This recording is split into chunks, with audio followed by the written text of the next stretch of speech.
You know, when we hear the term fraud control, our minds usually jump to boring checklists and compliance paperwork. But what if we thought about it differently? What if we saw it as architecture, the actual blueprint for building a truly trustworthy organization? That's exactly what we're going to dig into. So, let's just start with a really basic question.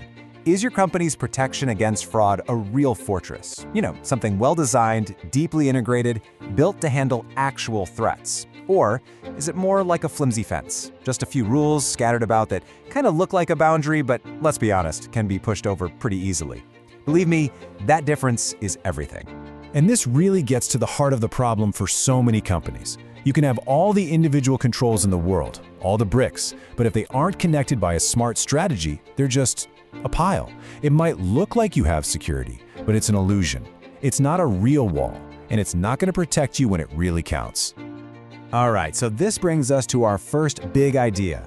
We have to get beyond that simple checklist mentality. It's all about moving away from scattered rules and stepping into a truly unified strategy. So what does a real strategy even look like? Well, it's a cohesive framework where every single piece works together with every other piece. And it's not just about stopping bad things from happening. It's designed to proactively protect assets, to make sure your data is actually reliable, and honestly, to help the whole organization just run better and more efficiently.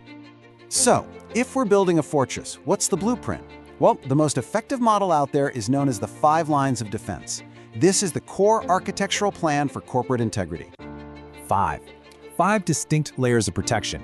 Now, before I reveal them, just think about it for a second. Who in a company do you think is really responsible for managing risk? The answer, well, it's probably a lot broader than you think. And here they are. It all starts right on the front lines with business operations. Then you've got your specialized oversight functions like risk management. The third line is internal audit, giving you that independent check. Line 4 is the top leadership. We're talking executive management and the board. And finally, that 5th line is your external validation from auditors and regulators. Now, what's so powerful about this is how it clarifies everyone's job. Line 1, the people in operations, they own the risk day to day.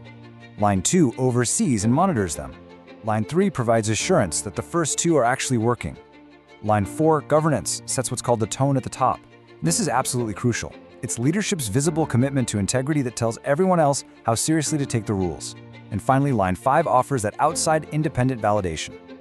Every line has a specific role, and if even one of them fails, the whole structure starts to wobble. Okay, a blueprint is one thing, but how do you actually turn it into a real standing fortress? Well, it's not random. It requires a deliberate 4-phase approach. You can see right here this is a real project, not just a policy you write and then forget about. First, you have to assess what you've already got. Then you design the integrated framework. Phase 3 is where the heavy lifting happens, putting new processes in place and training your people. And here's the kicker, it never really ends. Phase 4 is all about constantly monitoring and improving. Now, a fortress needs more than just walls, right? It needs skilled guardians. And in this whole model, the 2 most critical groups are management and the auditors. It's so important to understand their very distinct jobs. Let's break this down. Think of it this way. Management's job is to be the architect and the builder.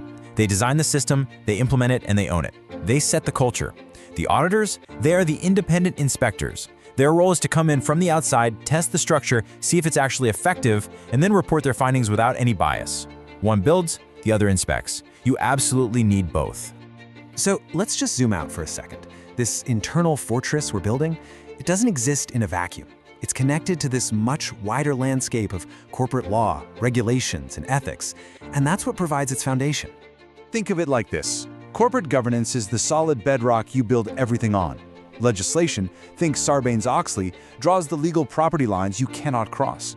And best practices, they're the expert guides that show you how to build not just a compliant structure, but an excellent one. It's a strong control environment that supports every single one of those lines of defense. And that quote really brings us full circle, back to the core idea. We're not just doing this to satisfy a regulator or to tick a box on some form. The whole point of this entire architectural process is to build something far more valuable, trust. Trust with your employees, with your customers, and with your investors. So, if there's one thing you take away from this, let it be this. A strong defense against fraud isn't a numbers game. It's not about having more and more controls. It's about having the right controls in the right places, all working together as one cohesive system. It's about strategy, not just stuff. And that leaves us with a final thought. A question to take back to your own world. When you look at those 5 lines of defense, from your frontline folks all the way up to the board, which one is the strongest pillar in your organization's fortress? And, maybe more importantly, which one is the weakest link?